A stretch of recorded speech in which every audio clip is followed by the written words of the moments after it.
Hey guys, welcome to another video. I was actually about to head to the gym, but then it started raining outside and it's gonna keep raining for 30 minutes.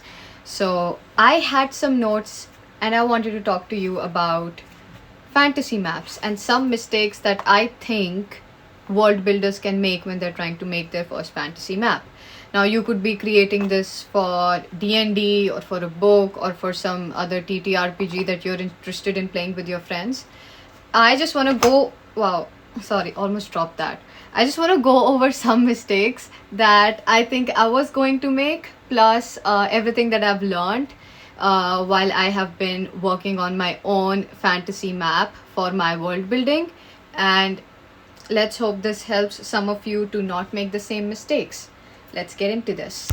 Now, the first most common mistakes is mountains. They end up being used as accessories in a lot of the maps that I've seen.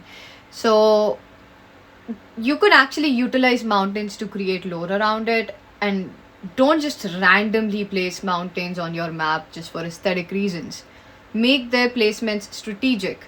So, for example, if there's a city that's kind of like surrounded by a mountain range, then that would make that city really isolated, and you can create some lore around that. Like, residents of that city don't really interact much with everyone else. There can be some lore surrounding that. So place your mountains strategically. And a sub part of the same point is that singular random mountain just on the map, like everything else around it is flat, and then there's just this one random mountain in the middle of nowhere. Mountains don't exist like that. They either exist as mountain ranges, or there's always going to be some other mountain within close proximity of this one mountain. It's unless you have like some real fantasy lore around that. For example, like this place is cursed, or there's some magic there that that like this mountain itself has something magical about it, or some curse around it because of which it is like existing alone. If there's like a solid plot point, that's different. But if that's not the case, a random ass mountain standing by itself don't make much sense.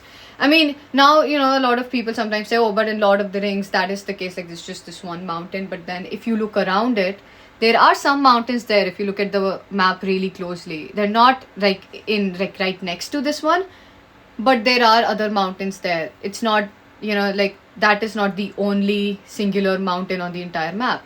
So at that point, it just becomes a question of what proximity do you want other mountains in. So unless there is like some really, strong lore plot point regarding the singular mountain, mountains exist in ranges.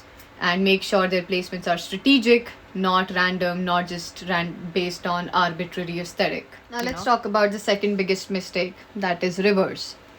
Rivers, I am saying this for the last time because I saw so many fantasy maps with this issue. Rivers go upstream to downstream, so they'll likely come from like a mountain, and then they'll come down and they'll like become one with a lake or an ocean. You will not see a lake on land just like fucking split off. That's not gonna happen. That might happen, but as far as I know, that's not how that works. So, and secondly, rivers don't split off, rivers come together. So if there's like a river, it's not going to just like go forward and no. They might come together and then flow down to become part of an ocean or a lake or a larger water body. And don't make random streams of rivers on the map again for aesthetic purposes, because I've seen a lot of fantasy maps are driven by aesthetic. Make sure your fantasy map is driven by lore.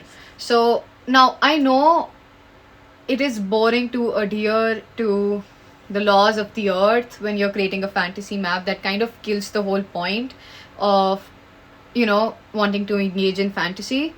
But it's important to understand, if it's realistic, if even fantasy is done with a certain intent, it makes the experience more immersive for the players or the readers. So make sure to adhere to some sort of coherence and not just make it random.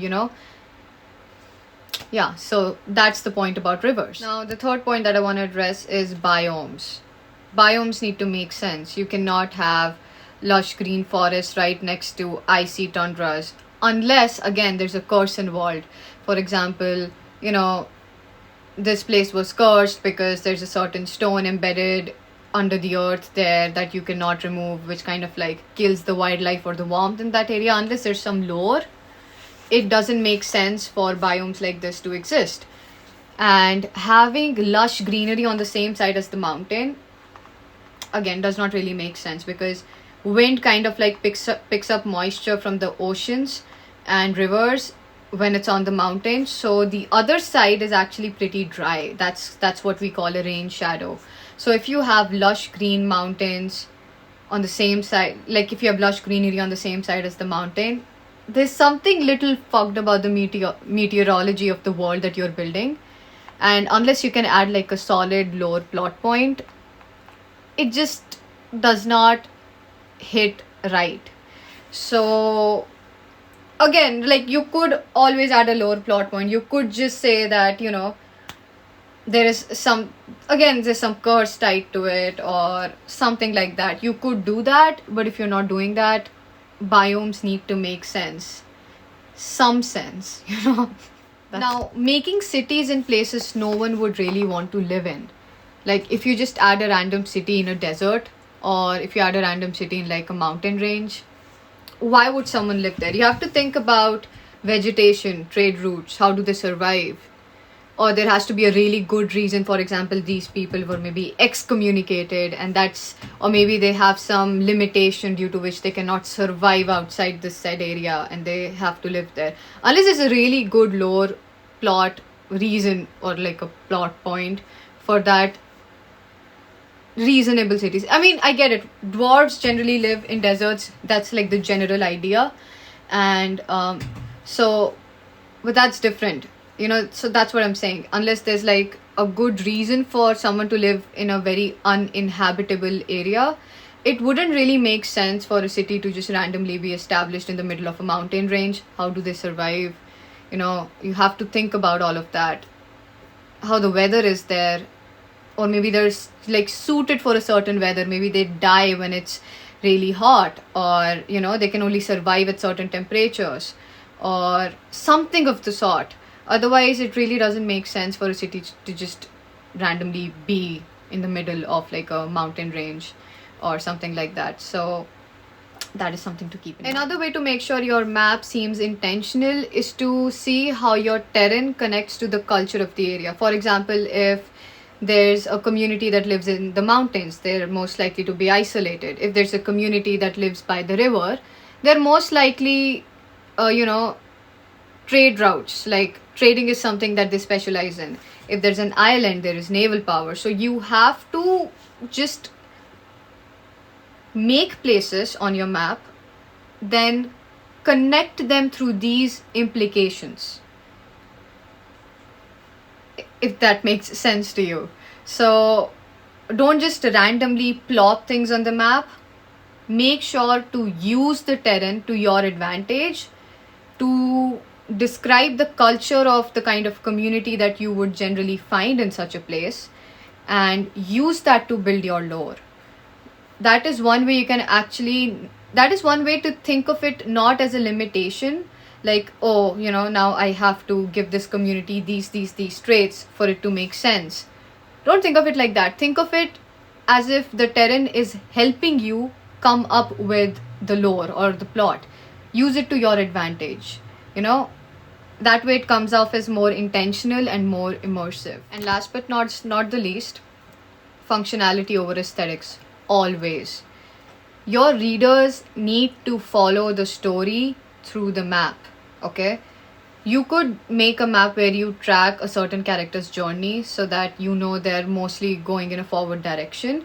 And your map needs to serve your story. It needs to help your readers or your players connect more closely to your story, more closely to your lore. A map that is just aesthetic but does not serve your story is not going to invoke the feelings of immersiveness within your readers or your players. So even if your map is not the most aesthetic one, even if it does not really look the way you would want it to, as long as it serves your story, that is what is going to be more important for anyone who's trying to enjoy your world building or enjoy the world that you're creating. So make sure your map serves you and it serves your world, even if it's not the most aesthetic map. So these were the points that I had on some mistakes that we can make while we are world building. I myself am guilty of favoring aesthetics over functionality. So whenever you create a map, just show it to someone. Like, I have a friend, I show him all my maps, or I make him read whatever I've written, as like a neutral outsider who can give me objective feedback on what is entertaining, what is not, what makes the experience more immersive. So expose your work to criticism by people who you think would be interested in reading it, and that's how you can, like, better yourself and work on your story and on your lore and whatever world that you're building. So I hope this video was helpful, and I hope you create amazing, awesome, deadly, just maps in whatever that you're building. And I would love to see your work. If any of you are ever interested, just hit me up and let's do this shit together.